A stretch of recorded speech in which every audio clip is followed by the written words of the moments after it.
morning. Thank you all very much again for being here. It's a great delight and an honor for me to be in conversation with Dr. Ramachandra Guha, who, apart from being one of India's topmost, foremost historians and public intellectuals, I dare say he's also a dear friend of many decades. So I'd like to say that this is the very first time that the cooking of books is being exposed to the public. Last Sunday, The Hindu had an interview in the Hindu Sunday magazine written by Minnie Kapoor, and for the first time, he's going to be in conversation about the book. We're very privileged, Ram, and thank you very much for doing Thank you, Nirmala. You know, this is a very eccentric, idiosyncratic personal memoir of my relationship extending over more than 4 decades with my brilliant and reclusive editor, Rukun Advani, who refused to come here despite Nirmala's gracious invitation. And this is the global launch of the book. It's being published officially on Monday. I'm doing an event in my hometown, Bangalore, next Sunday. It's also being published in the UK by William Collins. And the reason I've chosen the Hindu Literature Festival to launch the book in the deliberate, and how do I put it, without regrets absence of my reticent friend Rukun Advani, who hates the public gaze, and we'll talk about that a little bit. The reason we chose this venue, and I should convey that he was delighted that it's being launched at the Hindu in conversation with Nirmala, because many, many years ago, when Rukun Advani lost his job at the Oxford University Press on a matter of principle, he was partly rescued emotionally, psychologically, financially, and professionally by a column in the Hindu Sunday magazine. But that was not an act of mercy or charity on Nirmala's part. He was, I think, the most brilliant columnist the Hindu has ever had. But a few years before Rukun started his column in the Hindu, I think he started in 2000 or 2001, I had started a column in the Hindu. So there was a time for a few years when both Rukun and I had columns in the Hindu Sunday magazine. So I thought it would be appropriate when launching this book and, in a sense, revealing this baby to the public, that it would be done here. So thank you, Nirmala. For me, it was a very great privilege, not because, as Ram said, it's to do with Rukun's thing, but because of the generosity of both Rukun and Ram in sharing their work and not hesitating to delight the Hindus' readers with their wonderful columns. And I'd like to say that Ram continued writing for us for a very long time, starting with cricket. Then he went on to write a marvelous column called Past and Present. And I think the very first essay was on Mahatma Gandhi's mediocre mark sheet. Yes. And I think that goes to prove that your school learning and your mark sheets do not indicate what kind of transformation you will have as an individual. So thank you for that, Ram. And before we get into the actual book, I know that everybody here knows Ram Guha very well, but I'd like to just remind the audience a little bit about his writing and his history as his background as a foremost historian of India. He started with an undergraduate degree in economics from St. Stephen's and then a master's in the Delhi School of Economics. He also holds a PhD in sociology from the IIM Calcutta. And I think Dr. Guha, more than anything else, has been instrumental in taking history from the realms of academia to bookshops, to bookshelves, and to people's houses. And I think that is one of the most amazing things achievements that he has ever done. We all know about the popularity of the first book that he wrote, The Unquiet Woods, followed by his a variety of many, many books. And then, of course, recently the Gandhi books. And the latest book was Rebels of a Foreign... Rebels Against the Raj. Yeah, Rebels Against the Raj, which details the remarkable work of Englishmen, colonialists who came to India but were actually something else and fought against the British Raj. So I think the public is really amazed at the great body of work, Ram. And of course, Ram gives a lot of credit to his reclusive friend, Rukun Advani, whom I think I have the privilege even now to know a little. But Ram will talk more about this. And in the book that he's written, he describes this very mercurial friendship, deep, profound, and both of them kind of banter with each other. They scold each other, if I may say so. And it charts the progress of a brilliant writer and an equally brilliant editor. And I think it's remarkable and does not seem self-indulgent, only because there's so many lessons for all of us to learn in terms of, sharpness, objectivity, and those sentimentalities fused into it, you never notice it. So I'd like to start by asking Ram, how did you manage to do that? So, I should say a little bit about, since you mentioned the fact that my first history column in the Hindu, not my first cricket column, but about Mahatma Gandhi's mark sheets, and which I discovered in an obscure book, and it showed that Mahatma Gandhi was a second-class student. Now, there's a great distinction in being a first-class student. There's also a certain cachet in being a third-class student. But if you're right in the middle, if you're a mediocre, you're essentially a write-off. Now, it just struck me, Nirmala, by talking about this book, that I was also a resolutely second-class student. And when I joined St. Stephen's College in 1974, of course, I didn't know that. It was an all-male college. It was, a small community of 300 men, young boys. And when you're in your first year, you look to the people in the third year as heroes. And it was a particularly brilliant batch of St. Stephen's College. So there was Shashi Tharoor, whom you was with us yesterday. There was Shapan Das Gupta on the other side of the political trajectory even then. There was Paranjoy Guha Thakurta, possessed of the same courage and integrity and principle then as he is now. There was the great cricketer Arun Lal, who was my cricket captain. And there was Rukun Advani. Now, what distinguished Rukun Advani from everybody else is that unlike the other brilliant, gifted, talented undergraduates, he did not want to become popular or famous. He got a first class in English, which was unheard of in those days, in his BA and his MA. It was rumored he had listened to Beethoven behind the closed doors of his room. And I was a sportsman. I said I was a second-class student, and that's partly because my ambition when I joined St. Stephen's was to play cricket for India. Now, there were two problems with that ambition. One, I wasn't nearly good enough. I played cricket for St. Stephen's, by the way, with Arun Lal and Kirti Azad, with a good, decent standard of cricket, but I didn't progress beyond that. And the other problem was that roughly 60 million other Indians in my age bracket had that same ambition. But I was also an indifferent student. I was studying economics. And I knew from my first week in college that economics was not for me. I was spectacularly ill-suited for economics. And economics' disdain for me exceeded my disdain for economics. So I was too scared to actually talk to Rukun. We were together for 3 years. And, his friends included, there's a passage. The book starts, by the way, with a passage from Amitav Ghosh, who was one of Rukun Advani's few friends in St. Stephen's, because he listened to Beethoven and read Shakespeare, neither of which I did at that stage.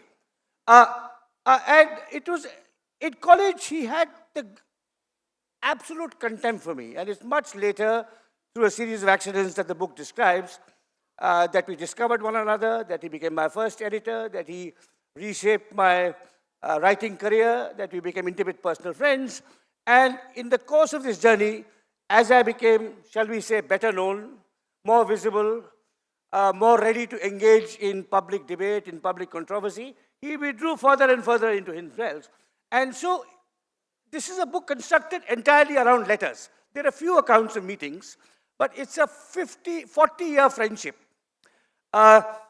about literature, about books, about politics, about growing up in the age of Jawaharlal Nehru and growing old in the age of Narendra Modi, but not through conversations, not through boozy lunches, which is what editors and writers normally have, not through long conversations, which is what two friends would conduct, or WhatsApp messages.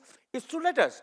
And during the pandemic, as was briefly mentioned in the introduction, I was prevented from going to the archives. My life, I'm entirely a creature of habit. So when I'm in Bangalore, I'm in my desk or in Kaman Park or listening to music. And 5 or 6 times a year, I would go for 2-week trips to the Nehru Memorial Museum and Library in Delhi, or the National Archives, or Sabarmati Ashram in Ahmedabad, or the British Library in London, and do my research. And the pandemic stopped all that. And I was left with my private archive. And the most extensive private archive I had was 40 years of letters and emails with Rukun Advani. And given how instrumental he was in shaping me as a writer, as a thinker, as an author of books, how he encouraged me to move between different genres, and also the fact that our friendship was combative, argumentative, on his side, shot through with withering sarcasm and debunking of things I had written. I thought I must write this book. And Rukun is the most private person I've ever known. The second most private person I've ever known is the dedicatee of this book. So let me read out the dedication to the book. It's to my wife, and this is what it says.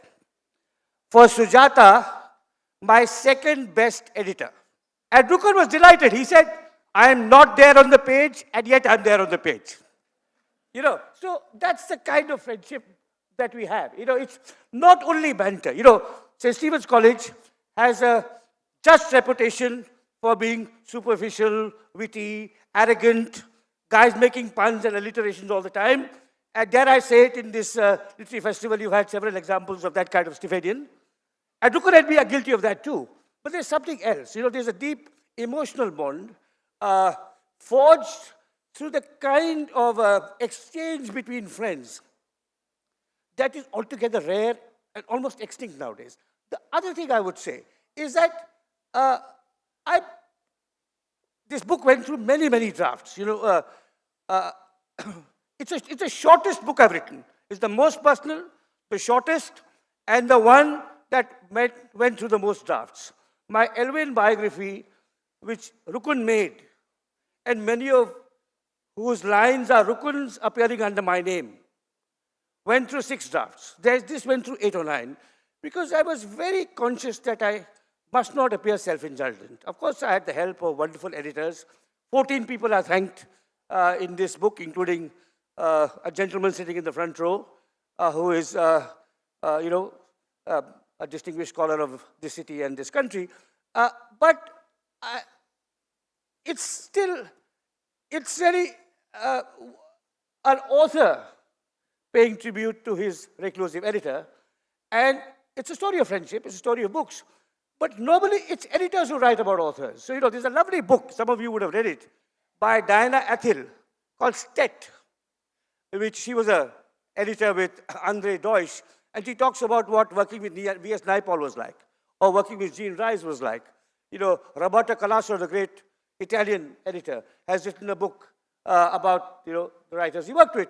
But this is, I think, it's odd and eccentric because it's a public, outgoing, outspoken, sometimes excessively controversial writer and columnist, paying tribute to a man whom one would never see at a literary festival, who would never see on Twitter, never see on Facebook, and whom I last met because I went and visited him in his remote mountain hideout 5 years ago, and I'll never see again. But this is a man, and that's the last thing I'll say before I pause.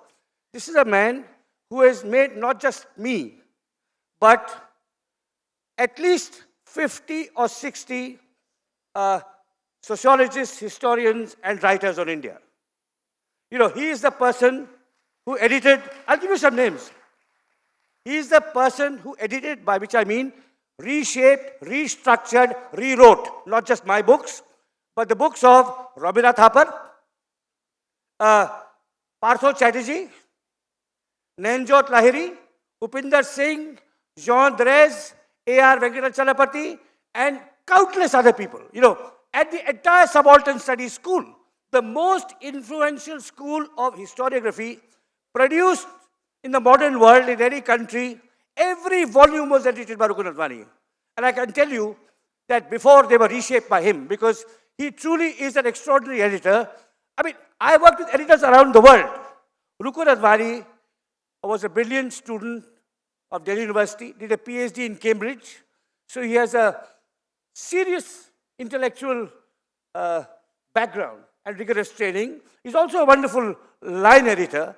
And what he has done even to foreign scholars, I mean, those of you who know the foreign scholarship on India, the works of Thomas Troutman, the great American historian, of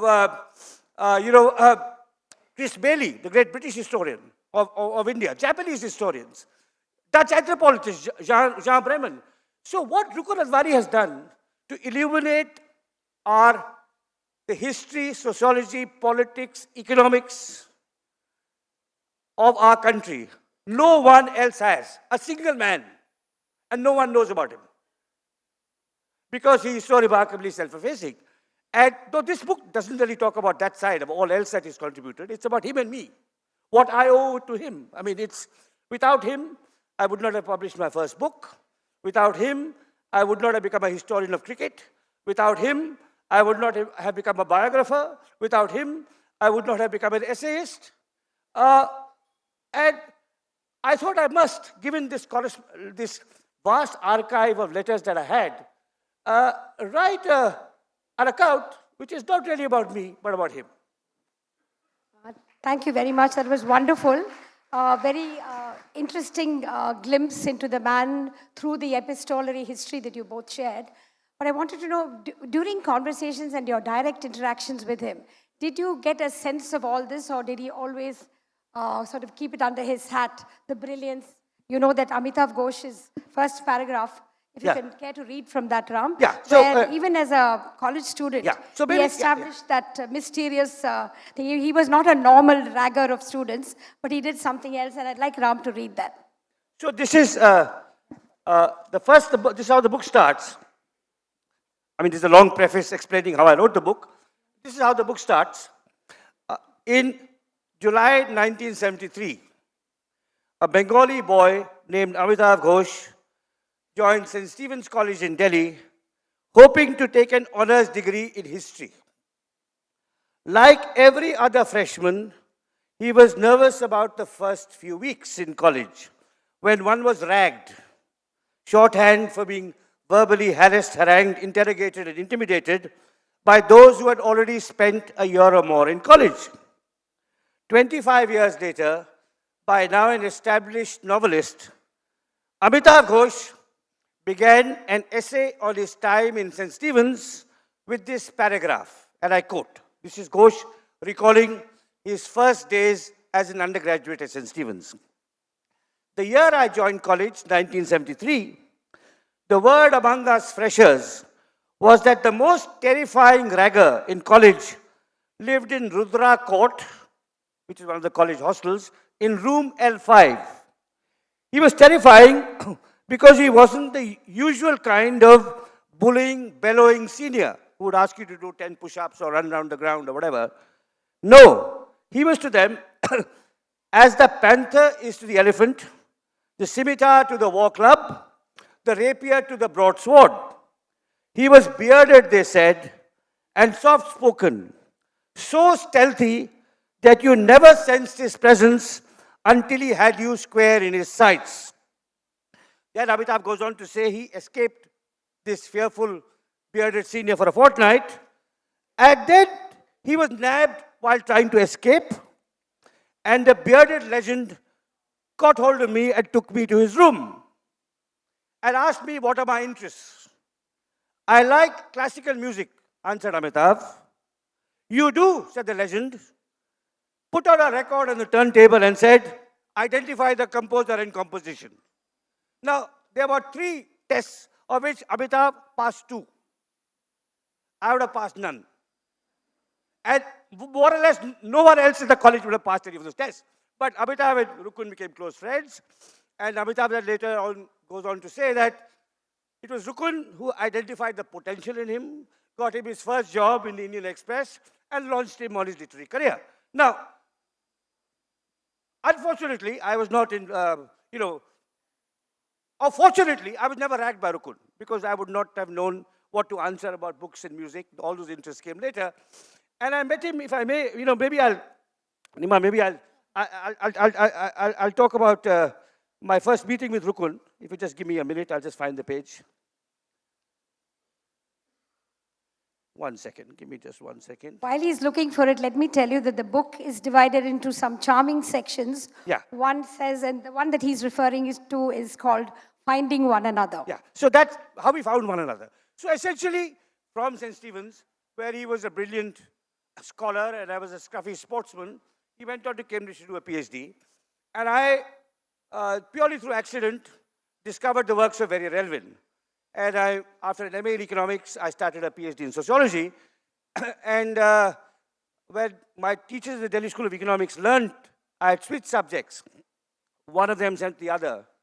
This is a Pareto optimum, good for Guha and better for economics. So I started this PhD, and I was working on the Chipko movement, the peasant protest movement in the Himalaya. And about 2 years into my PhD, by which time Rukun had returned from Cambridge, joined the Oxford University Press. I met him at a friend's wedding. And this is how I went and met him. And many years later, 30 years later, Rukun wrote about our first meeting. He said, I was by this time an editor at the OUP, and Ram seemed keen to woo me with his passion for the PhD in sociology he'd been working on in Calcutta. I expressed interest in hearing what he'd been up to and invited him to drop in at the OUP. Sometime later, Ram arrived in my office to discuss the book he had in mind based on his thesis. What Ram did not know was that I had only invited him to the OUP out of sheer curiosity. Curiosity over why this man, whom I recalled as the failed reincarnation of the spin bowler Bishan Bedi, had become so animated about some Gadwali village, where apparently village women had taken to embracing tree trunks. Had his failure to make it to the Indian cricket team as a spin bowler bowled him clean out of his mind. Now, so he invited me out of curiosity, but then he heard me speak like I'm speaking today, with excitement and enthusiasm, and he said, maybe, some guys can change. So he said, send me your PhD, which I did, and he sent back 14 pages of single-spaced comments on how to make it a book, and that's how I became an author, and that's how our friendship started. That's lovely, and we must also comment on how very, very often in the editing process, Ram says in the book that it was, a lot of it was, excoriating stuff, and Ram said, he was quite in disagreement with the things that Ram said. But occasionally there'd be a nice, very nice. So I think Ram was quite pleased with it. And often, I think he would mediate on his own interests. And I think there was something about John Donne. About? John Donne, yeah, he mentioned. Yeah. And I think that is what was quite entrancing, the progress of this friendship. It was not just editor and writer. It was also a dialogue between two brilliant scholars, one who is reclusive and the other one who loves to declaim, as we can see. And I think that mainly, I think that the nourishment for this came from their passion for reading, for books, and for a whole world of scholarship, which I think seems to have diminished quite a bit these days. So I'm curious to know, Ram, as we progress, what has happened to the state of writing history? We can deviate a little bit away from yours and Rukun's friendship, just to touch on what you think is the state of, you've been the pioneer in writing popular history. Yeah. What is the state of the current kind of writing on history? What can you comment on? So I would rather just talk about Rukun and me, Nima, if it's okay, because that will be another subject or another topic. But let me say a little bit about the process of editing. So my first book was this biography of Elwin. I beg pardon, my first book was The Unquiet Woods, which was about the Chipko movement. Then I did a couple of other books, and then I wrote this biography of Verrier Elwin, who was the person who had inspired me to move from economics to sociology and then to history. And that book was entirely rewritten by Rukun. You know, there were 5 or 6 drafts, and the 4th draft, he came all marked up in his hand. You know, he used to write in green ink on the manuscript in those days, and with a 3-page letter written in hand with his general comments and stuff about how to restructure, you know, paragraphs and sentences and chapters. And the letter, overall letter said, this is fine as a study of Elvin, the scholar and the public intellectual, but where is the human being? Where is the friend, the lover, the father? So I went back to my notes, I went back to the British Library, I read his letters again, why his first marriage broke up, you know, what was his relationship with his closest friend, his sons, and I wrote all the personal stuff into draft number 5, which came back again marked up in green with different kinds of editorial suggestions. And like with draft 4, a magisterial summation of what I had achieved and what I had not achieved.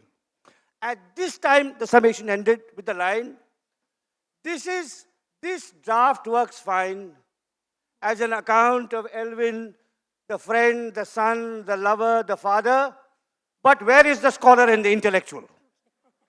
So I thought I went and wrote it all back. Now, and then of course the book was published, and there were some letters about it being published, and in that I quote one letter I wrote to him when I say that, you know, one thing, as you can see from this book, the published book, which was draft 7 or 8, there's a reference to Handel's Messiah, and there are also 2 lines of a poem by Philip Larkin. And I say, this is, I'm now revealing it, it's revealed in the book, but I can reveal it to you. I say, the fact that I have neither read Larkin nor heard Handel's Messiah must be a secret between you and me. Now it's been revealed here. Now when the book came out, this is something which I have to talk a little bit about, because this is really about Rukun. When the book came out, there was a release like this, and I said, Rukun, you must be on stage. He said, no. He said, the managing director must be on stage because he likes being on stage. I said, Rukun, he has not read a word of my book. In fact, he has not read a word of any book because he only knows how to read balance sheets. He said, I don't care. I have a job to keep. So I won't be on stage. So I was on stage with the managing director who said fortunately Mark Tully was there to say some sense after whatever the managing director said. And Rukun sat in the auditorium like this. He ran upstairs. He sat in the corner right. Actually, he was, I think, maybe crouching behind the last seat in the balcony. And I thanked him nonetheless. Now, despite his personal reticence, despite his willingness to let the other people in the publishing house take all the credit, the managing director was jealous of him. Because one day, Rukun was in the office, and an OUP writer, not me, who occasionally appeared on television, it was not me, some other OUP writer who occasionally appeared on television, walked into the office and went straight to Rukun's cabin, because Rukun was the person who was reshaping his manuscripts. And the MD saw this guy coming, and they said, and told his secretary, that fellow's on TV, what's he doing in our office? So the secretary said, sir, Dr. Advani is doing a book of his. So the MD thought to himself, I'm the MD. This guy comes on TV. Why is he not coming to my cabin? Now that started a process by which Rukun Advani was sacked. And because the editor was jealous of him. And this is something which should be of interest to many people in this room, particularly the world we now live in, which is 25 years later. Rukun Advani had a colleague who was a brilliant editor, Anuradha Roy, who is now a distinguished and eminent novelist in her own right. They got married. And the MD, who was jealous of him, said, your wife has to leave because 2 people can't work at the same organization. Now, it turned out that in the OUP Oxford, husband and wife could work in the same organization and in the same department. So Rukun was kicked out, and he started his own firm. And I say this in my book. I mean, he has an incredibly irreverent, non-politically correct sense of humor. So when he was kicked out, I was teaching at Stanford, and he wrote to me. He said, I have to leave, and I'm starting my own publishing house. And I actually wanted to call it Kalu for men. Because there was a publishing house called Kali for women. And he was really angry at the racism, the way the OUP Oxford had treated him. So he said, I think I should call it Kalu for men. So he thought better of it. I mean, Rukun has some absurd jokes, thought better of it. So instead he called it Permanent Black. Permanent Black is the name of a printing ink. So it was about publishing. Permanent Black, all of us are permanently black compared to the whites in Oxford. And he registered it on 1st April 2000. Now, so he has a strange, perverted sense of humor, usually delightful, sometimes totally over the top. And in editing those letters, some of the rather crazy, lunatic humor has been excised, but a great deal remains. Thank you, Ram. But what was his reaction to this project? Could you tell us a little bit about that?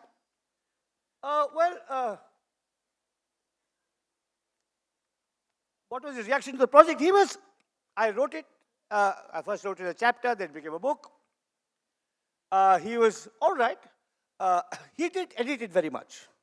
The editing was done by other people. You know, it was done by my son Keshava, who's a fine writer, thinker, editor. The late Ian Jack, A.R.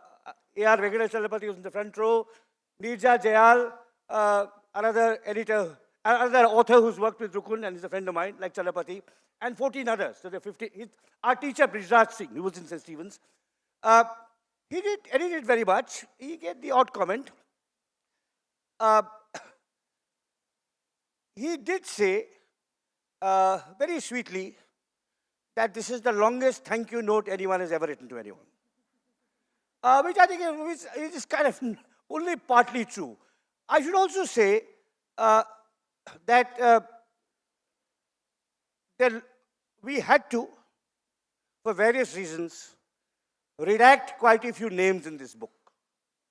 So there are many letters referring to people who are around and alive. One or two have not been redacted because they're public figures. But let me tell you one story from the book, Nima, so that I don't give the impression that Rukun is such a recluse, a misanthrope, a sarcastic old, bitter old man. He does care. He does care. And I'll give you one example, or two examples. I had an invitation from Kabul to give a talk. Actually, and I was traveling, and I hadn't told my wife I was going to Kabul. Which is, I don't tell my wife many things. And Rukun called her, called on the phone, and they wrote a long mail, which is unusual. He said, why is Ram going to Kabul? So Sujata said, Ram goes to all kinds of places. I didn't know. Then he wrote her a letter saying, do you know that Daniel Pearl was, this is the time of when the Taliban was there, the Indian embassy was the target of Taliban, they'd been attacked on the Indian embassy. He said, they hate Indians. The British journalist, the American journalist Daniel Pearl was murdered. If he was going for the Nobel Prize, it's fine. But all he is going to meet is some empty-headed Stephanians and pista traders. So stop him from going. No, that was okay, I went. A little later, now I'm a close friend of Rukun's, a little later, the great scholar of Aurobindo, Peter Hees, was denied an extension to his visa. Peter Hees, some of you may know him by reputation, was denied a visa to an extension by, I should say, the Congress government, not by the BJP government. Because the Congress government, the UPA government was capable of the same kind of maliciousness, maybe to a lesser extent as the BJP government is. So he was denied an extension. And Rukun said, we have to get his visa renewed. So he wrote a letter to Jairam Ramesh, who was a cabinet minister. And so far as I know, one of the very few, if not the only cabinet minister in the history of India to read and write serious history books. So he wrote to Jairam saying, you have to get this scholar's visa renewed. And lobby with the Home Minister, who was Jairam's fellow Tamil, P. Chidambaram, who was here yesterday. You have to lobby with him. Then he wrote a letter to Upinder Singh, who happened to be the Prime Minister's daughter, incredibly dignified, reclusive person who's never taken advantage of a Prime Minister's name. He wrote to Upinder saying, I know you have never taken advantage of being the Prime Minister's daughter, but Peter Hees is a great scholar of India. You have to get his visa renewed. And then he wrote to me. He said, you have a column in the Hindustan Times. You are a biographer of Verrier Elvin. You know what foreign scholars have done to illuminate the history of our country. You have to write a column in the Hindustan Times along these lines to draw the attention of the Congress MPs and ministers who read the Hindustan Times. He did all of this, and something worked. Either Jairam's lobbying worked, or Upinder's lobbying worked, or my article probably didn't help much. And Peter, he's got a renewal. And he wrote me the most effusive letter of thanks. And I said, you don't have to thank me. It's that man behind the scenes in Ranikhet who feels so upset that a great scholar of India is being persecuted, that he is willing to pull out all the influence at his command. So he has a certain kind of humanity for people he cares. And then when I wrote to him, one thing I'd say about Rukun is that he affects a tone of cynicism. He did a PhD in Cambridge on E.M. Forster. And E.M. Forster famously said, if I had a choice between betraying my country and my friend, I'll betray my country. So I wrote to him saying, this shows that you are a patriot after all. He said, no, I only did it for a friend. It got nothing to do with the country. The other Fosterian thing that we all know about, the only connect thing. So obviously, though you have said that there was somebody said that Rukun only disconnected. Yes. Obviously, from this Peter Hees story, he's not so disconnected at all. Yeah. And there's that great warmth, almost activist nature that he had, Yeah. right? So, but expressed in through emails, yeah, never and not never even in person. phone conversations, and certainly not in private meetings. But it does care. Should I read out that passage? Yes, from please do Mukul? that. Mukul, yeah. Let me just read out one passage, and that will be the last passage I'll read out about. So, I did say, I began by talking about when I was an undergraduate at St. Stephen's, and when I joined, and there was this spectacular array of brilliant Stephanians destined for fame and popular success, and Rukun was the reverse. 30 years later, when his firm Permanent Black, founded on April Fool's Day, celebrated its 10th anniversary, his friend Mukul Keshavan wrote a tribute to him. And when he wrote, he said, let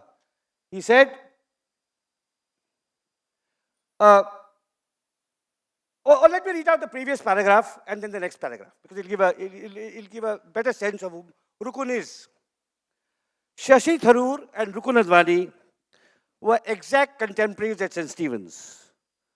Superficially, they were both alike, both brilliant, one a topper in history, the other in English. Both very widely read, each far removed in his interests from the sports type I myself was in college. Even some of their literary traits overlapped. Both admired Woodhouse and Orwell, for example. Yet in terms of character and personality, no two Stephanians could be so radically dissimilar. I suspect most readers of this book will know Shashi Tharoor's public profile. Certainly everyone in this room does. To show how Rukun Advani is, as it were, his absolute other, I must take recourse to the words of that very gifted prose stylist, Mukul Keshavan. And this is what Mukul Keshavan wrote on Permanent Black's 10th anniversary. Rukun has no interest in impressing others. Rukun has no interest in impressing others. This sounds impressive, but it isn't. Because this freedom from human neediness isn't down to modesty or reticence or some karmic insight about the general Maya-ness of things. It is simpler than that, so simple that he can't take any credit for it. Rukun doesn't like people. It explains everything about him. That is why he lives in the hills. That is why he loved his dog Biscuit without reservations, because Biscuit wasn't human. He loves Beethoven because he is dead, and his genius can be electronically reproduced without the agency of other people. It's why he deals in books. Books are forms of disembodied intelligence. Books are forms of disembodied intelligence. They hold out the promise of profundity or pleasure without people being involved. Given all the other things that Ram said about Rukun, obviously he didn't hate people at all, but he did it in his own unique and individual way. Anyway, this is a lovely, wonderful memoir, literary memoir, one of a kind, Ram. So thank you very much for that. And I think it's very rare that editors do comment on their writers. For a writer to talk about his editor is unusual in that this is probably the first book of its kind. And before we close up this session, can I ask you to allow a few questions? Of course, of course. Thank you so much, sir, for this. My very short and quick question, a little unfair given the long intimacy you shared with him, is one memory of him that you will never ever forget till for even beyond your on earth. So there are many memories in this book. But that one. So please do them. But there are two, if I may. One is right in the beginning of the book, where I passed him outside the St. Stephen's gates. I was coming back from cricket practice. I was a student playing cricket. As usual, badly dressed, unironed whites, and some ball marks on my shirt. Rukun was going out, smartly dressed, with a clipped beard, on his motorbike. I saw him. I said hello, and he looked at me with such withering contempt, started his motorbike and went away. That's the first memory. That was 1976 or 77. Fast forward 43 years, 2019. And I hadn't seen him for a long time. This is just before the pandemic. I had to go to Kausani on research. Now, those of you who know Uttarakhand, I'll take a little time to tell you this story.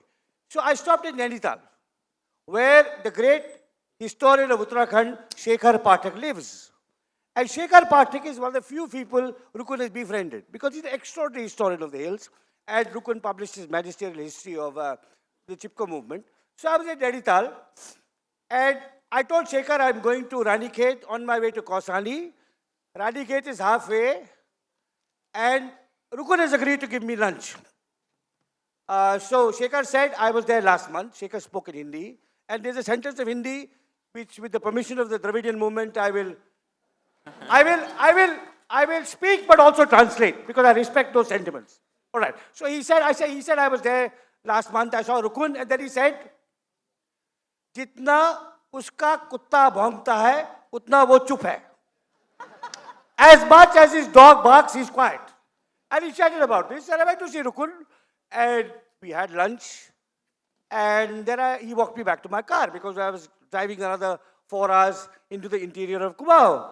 And he said, as I got into my taxi, I wish you had stayed longer. Now, I think he meant it for that second. If I had actually said, Rukun, can I spend the night, and the next night, the dog would have been barking, he would have been quiet. Hello, sir. I had the pleasure of reading the first 2 chapters of your memoir. The first thing that stood out to me was your training as a sociologist. But today you're popularly known as a historian. Now, these 2 disciplines have different methodologies in how they collect and analyze data. So my question is, one, when and how did you acquire these skills? And 2, did these conversations come up with your editor, disciplinary differences in collecting and analyzing data? By data, I don't analyze hard data. Though I was trained as an economist, technically trained as an economist, I must confess I used my friend's notes to pass the exams. I understand some sociology and history and politics. And I think there is, if you look at my intellectual trajectory, sociologists write about structure, about caste system, the state, political relations. historians deal with process over a period of time, and biographers deal with personality, an individual human being. So I've moved from structure to process to personality without forgetting that I was once a sociologist, once a historian. So I think in my work, possibly I'm a little more sociological. I mean, if you look at my book, Column of Foreign Field, for example, which Rukun encouraged me to write. And the title is partly, I gave him three options. One was politics and play. One was the empire plays back or something, and he said, that's rubbish, think of something else. And I came up with a corner of a foreign field, which appealed to him.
I mean, it's a unique book because the friendship has lasted so long, and I have that record. And most of it is Rukun. I mean, my letters are quoted, but Rukun's letters are, shall we say, much more fun to read and probably much more insightful about literary matters too. My name is. Thank you. I think we have time for one more question only. My name Please. is Clement. Greetings to Dr. Guha and Dr. Nirmala. I can't hear. Yeah, go ahead. Yeah. I just completed my MA in Institute of Development Studies and completed a thesis on Dalit Christians, which won a distinction. Yeah. And I would like to convert that book, the dissertation into a book to start as a writer. Is it okay to convert a dissertation into a book to Yes, start so, as a yeah. writer? So, Not- I should just say one thing. One thing I said at the end, because that,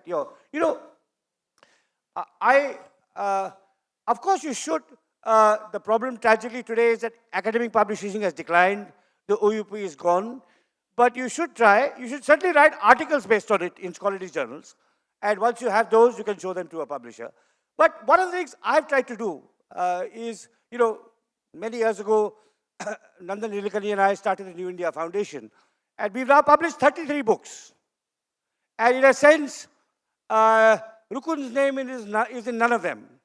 But none of them could have happened without Rukun, because Rukun taught me how to work with young writers to develop their work into a book. But absolutely, I mean, first of all, my advice to you would be publish a couple of scholarly articles based on your book, which is what I did, and then work towards making it a monograph. Thank you very much, Ram. That were very useful tips. You know that Ram can be an editor now, so is an editor. So thank you very much for that wonderful session.